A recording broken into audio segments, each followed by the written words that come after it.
Hey guys, and welcome to my Google Sheets tutorial.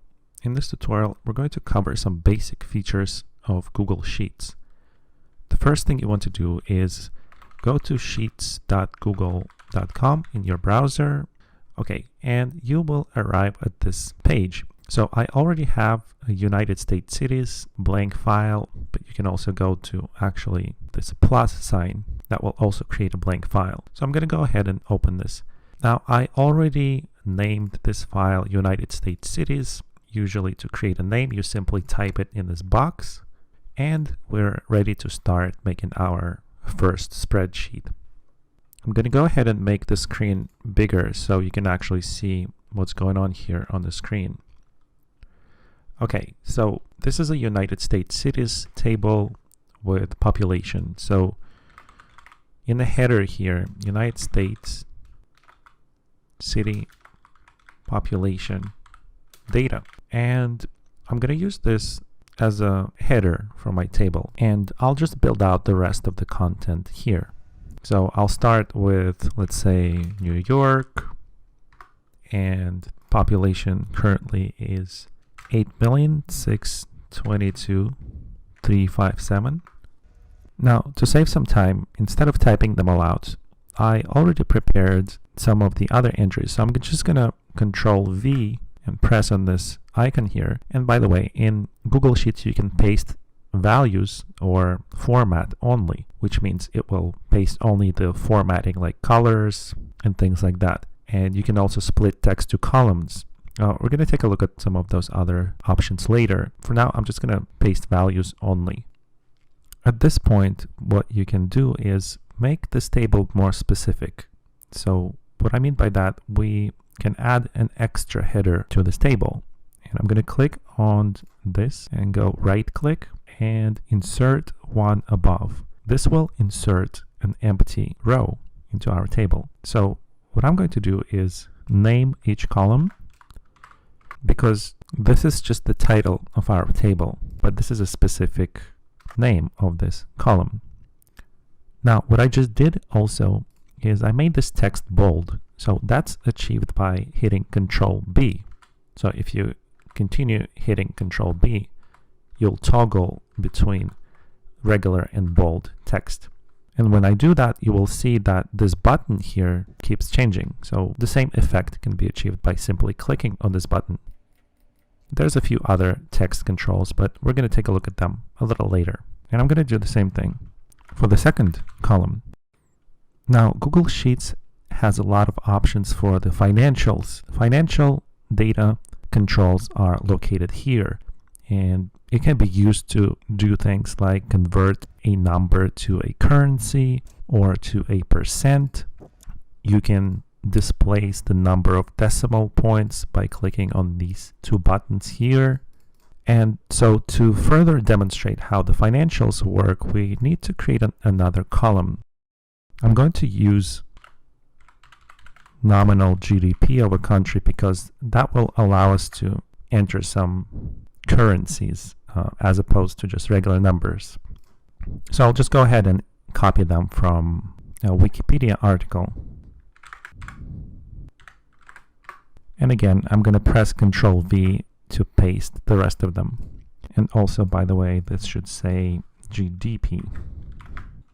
Now, when you work with currency values, like these ones, you might want to format currency as currency. And in order to do that, all you have to do is click on the $, format as currency.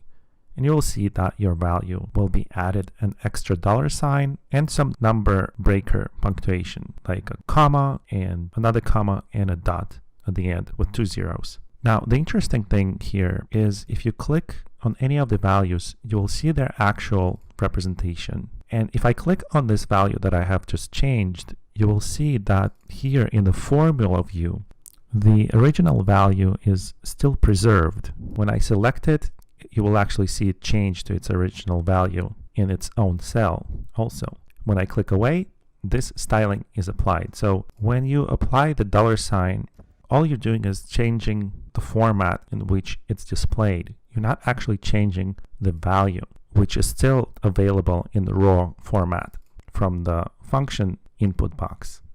Also, if you want to change multiple values, just go ahead and select them and click on the $sign, and you will see that we have converted all of them.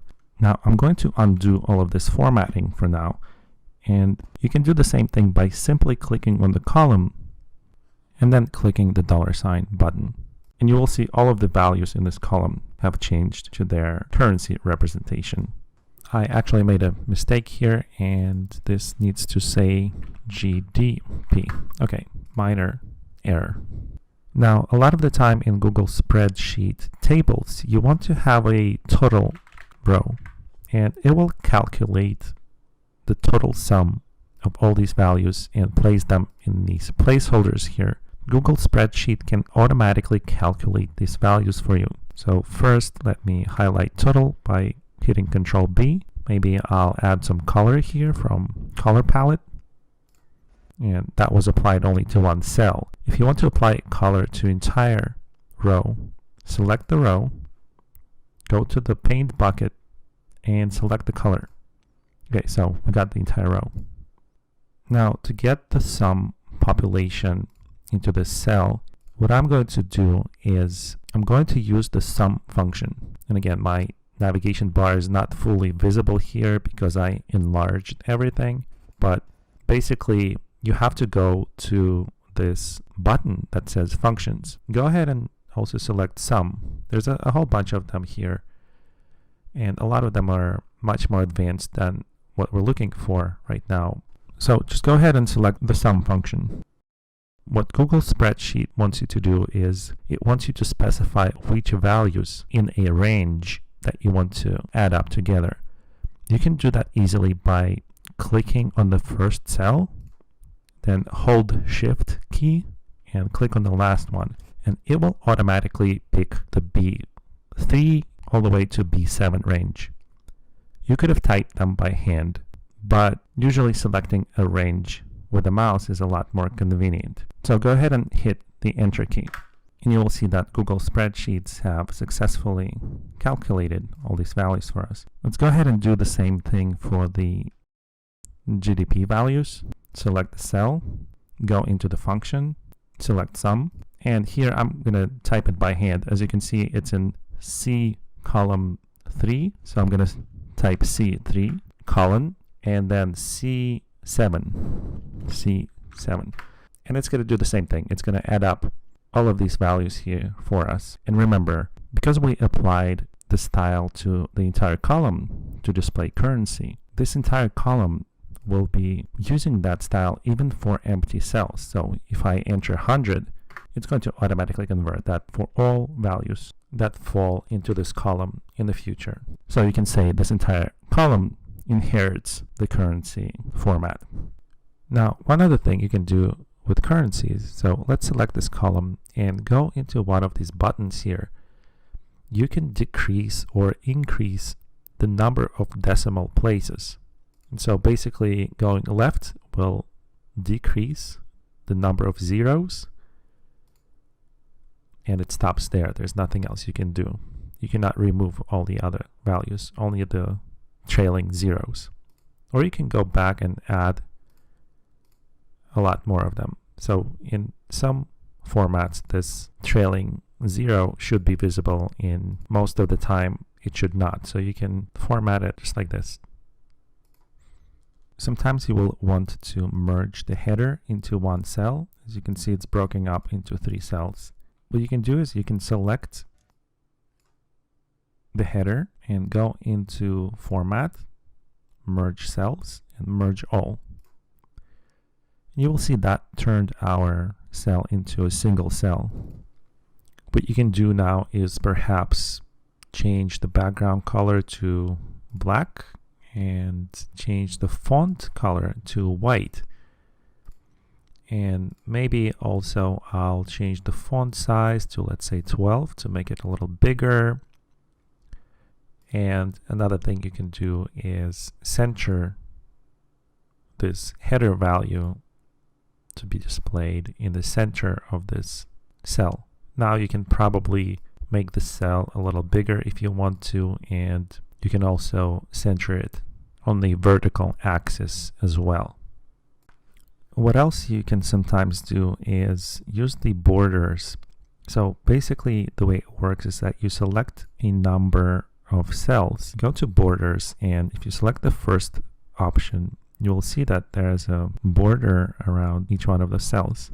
That can be sometimes a visual improvement to your data. So the interesting thing about borders is that you can apply only one side of the border to a block of cells. So for example, you can select left border, and you will see that we're only applying it to the left side of the block of cells here. Or if you apply the bottom border here, it will be applied only to the bottom of the cell. And they have the borders for each side individually that can be applied to each cell. Now, another interesting feature is that, let's say you have a very thin column, like all the way to here. What you can do with some of these values here is you can go and change the direction of your text. So go ahead and click here. You'll see that you can change all of these text directions to make your table look more interesting. Or what this feature is really used for is when you have a very thin column, the text sometimes is not always visible, but this gives you an optimal view because you can still see what the text is actually saying. Okay. The other thing you can do is select the data here and go to Format and Alternating Colors. So this interface here will allow you to change the style of your table to something that looks more aesthetically pleasing. So I really like teal color, so I'm gonna go ahead and apply that. You can also apply that to footer, but that is not the footer. We did not select that last row, so let's leave that out. Okay, I'm going to go ahead and click Done, and we have our table looking much better at this point. In this part, I'm going to show you the basics of Google Spreadsheet functions. We're going to go over some very simple examples, not too advanced. So the first function you should probably learn about is today. As the name suggests, the today function will display today's date, and it will actually change every time the clock changes to another date. When you type a function, it always starts with the equal sign. So go ahead and double click on the cell where you want to implement that function and start with the equal sign. So go ahead and type today, and you will see this pop up saying current date as date value. Functions always expect you to open a parenthesis and close a parenthesis, and as soon as you start doing that, you'll see some kind of a lookup value. And because the today function does not take any parameters, you can simply open and close the parenthesis and hit enter. And you will see that the function equals today with parenthesis produced actually today's date, July 22, 2021. And all you had to do was type this function. Again, as with many other values, in the function view here, you actually get the value of the function for that cell. But when it's displayed in a cell, it actually changes to a special format. In this case, it's a date. So again, you can click on it and change the formula to anything you want. But when you click away, it turns into the result of that function. And basically, that's how every single function works.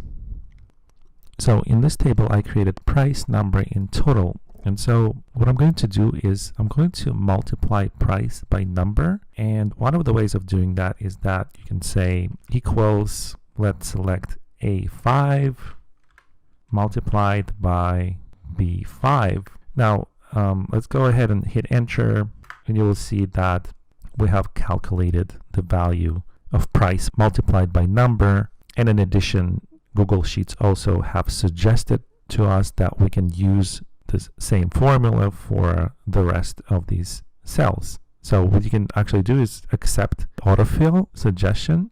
And the cool thing about formulas is that you only have to type it once. If you need to replicate them for multiple rows, you can do that automatically. So that alone saves you a whole lot of time. You only do it once, and Google Spreadsheets is smart enough to calculate them for the rest of the rows in the same table. Now, when I created the today function, I mentioned importance of parentheses, but in this example, we simply use the references. So a reference is basically the location of each cell. Here, as you can see, we have A5 multiplied by B5. And all that means that A5 is a reference to this cell right here. So we can use A1, A2, A3, then we can use B1, B2. All of these letters and numbers at the intersection, just like a chessboard, creates a reference for that cell. So this is a C7, for example. Now I'm going to create a secondary vertical total, and we're going to calculate the total of these values. So we're going to go ahead and click on this and type equals sum. Again, we can just drag in with the mouse and select the range we need, which is C5 through C10. Close the parenthesis and hit enter. Now we have an error. That's because we have referenced itself. So what we need to do is do C5 through C9, not through C10. So I'm going to select this and edit the formula directly from the formula view and replace C10 with C9. Okay, so this way we calculated the sum of these values. Another very useful function is count. The way it works is you start with equal sign, then go ahead and count, and then select with the mouse the first item and hold shift and the last item and then hit enter. So it will actually tell you that there are 5 numeric values in this range. If you have some other value here, it's not going to count text. It only counts numbers. So here you have 4 because I replaced it with text, and here we're back at 5. Now you can also combine functions and create something like an average of the total. So for example, I can say sum, and sum can have a single parameter, let's say C10. And we can divide that by another sum C11, and hit enter. And so what happens is we calculate the average from these two numbers by combining two formulas. Now there's actually a small mistake. I divided by 5 too early, so let's remove that. And that sounds more correct. So here we calculated the average by using sum divided by another sum, but in Google Spreadsheets you actually have a function called average. So what you would do is simply go average, open the parentheses, select all of these values, and hit enter. You'll see it's the same exact value. Now in Google Sheets, when you sort a table, you have to think of all of the columns as connected to each other. So if you're sorting by one column and all of these values change to match a particular sorting pattern, all of the other columns and values will follow that, basically because they are on the same row. So when you're sorting this column, everything else in the table is going to be sorted as well. So at the very basic, sorting is really simple. All you have to do is go to the option here and browse down and go ahead and sort sheet by descending or ascending order alphabetically. So these are the very basic sorting options. Other different ways of sorting data: you can use multiple columns at the same time to sort data by 2 pieces of values in both columns. But this option allows you to do some very simple sorting. So let's go ahead and click on Sort Sheet A to Z. Notice how we have check, bounced, cash, pending, debit card, and all these other values. So let's see what will happen to this table if we sort it by A to Z. As you can see, now we have cash, cash, and it kind of grouped all of these different values. And what also happened is that we actually sorted the header, which is not always what you want to do. And I'll show you how to avoid that because we really just did a very simple sort. Now, what if you want to sort by name? Same thing, just go ahead and sort sheet AZ. And again, the header is popping up here because it's being sorted together with all of the data. But as you can see, we start with the last name starting from A and B, C, D, E. So obviously this data here is sorted by the first letter. Now the same can be applied to numbers, or sometimes you have combinations of digits and letters. So let's go ahead and see what happens here if I do that. And first we have the digits, and then we have digits with the numbers, but you can also see that they've been alphabetically sorted in a proper way because we have 220A, 220B. So it's sorting by alphanumerics, which means it considers both numeric values and alphabetical values. Now I'm going to go back to the previous state of this table by executing undo, which is done by Ctrl Z. And I promised you that I would show you how to sort the table without the header. So what you do is basically you select everything except the header. And what you want to do now is there's another way of sorting alphabetically by going into data and select sort range. So it's going to give you this pop-up, and there's a checkbox actually saying data has header row. Go ahead and select that. And here again we have A to Z or Z to A. Let's do a Z to A for this example and go ahead and sort. Okay, so what happened was we sorted these alphanumerics by the first column. And so everything got reversed because remember, we've done a Z to A order. So let's go ahead and select this again and go to data, sort the range, and let's choose A to Z. Data has header and sort. You'll see we're back to normal order again.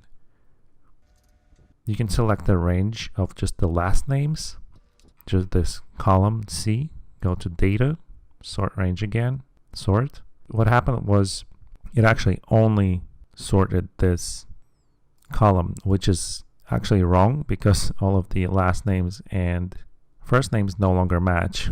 And sometimes you want to do that type of sort in different types of tables, just not in this one, but as you can see, the range will sort only the selected values within that column.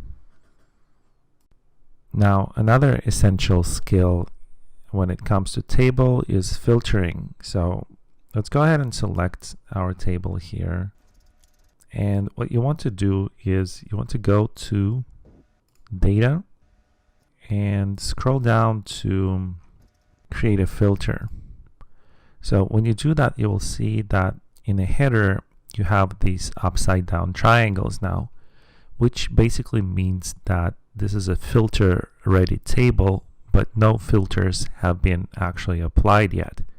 So let's go ahead into the t-shirt column and click on this.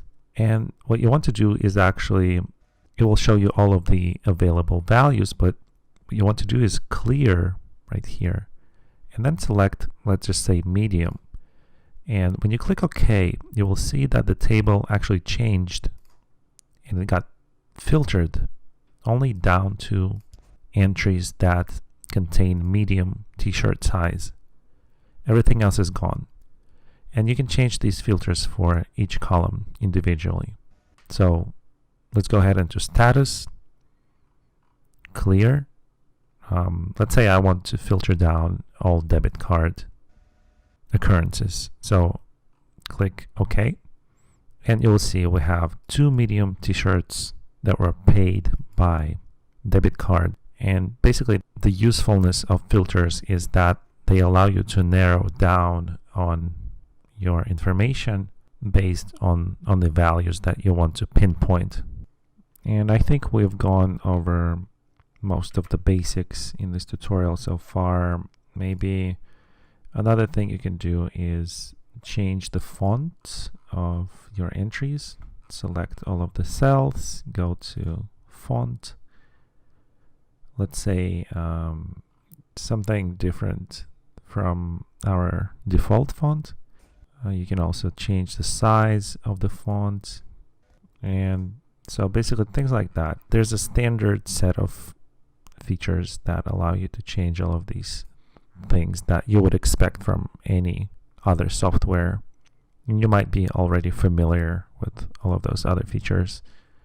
This has been a basic Google Sheets tutorial, so I never intended it to be something that covers advanced options, but this tool can be very powerful at sorting and filtering and otherwise navigating your data. And the more features that you learn, the obviously more effective you become at sorting and managing large data sets. So thanks guys for watching my Google Sheets tutorial. I hope that this has helped some beginners out there to get into the user interface and learn how to use the very basics of Google Sheets. So thanks for watching guys.